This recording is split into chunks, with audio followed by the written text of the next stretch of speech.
Hello everyone, welcome to my channel to our new mini blog. কেমন আছো তোমরা সবাই? আশা করি ভালো আছো, সুস্থ আছো। আজকে সকালবেলায় ঘুম থেকে উঠে একটু বাইরের দিকে চলে গেছিলাম, কারণ তোমাদের একটু আপডেট দেওয়া ছিল যে পাঁচিলের কাজ কতদূর কী এগুলো। ফ্রন্টের পাঁচিলের কাজ অলমোস্ট হয়ে এসেছে, শুধু মাঝখানে কিছু পিলারের কাজ বাকি রয়েছে আর গেটের কিছু ডিজাইন করার কথা রয়েছে, জানি না হবে কি না।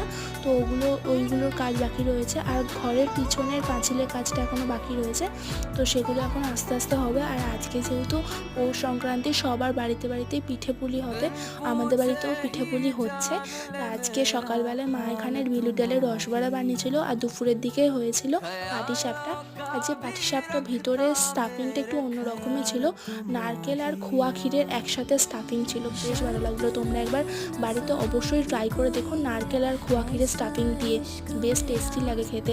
আর রাতের দিকে মা এখানে মাটির উনুনে সাজের পিঠে বানাচ্ছিল। তো আজকের ভিডিওটা আমি এখানে এন্ড করছি, নেক্সট ভিডিওতে আবার দেখা হচ্ছে। Bye bye everyone.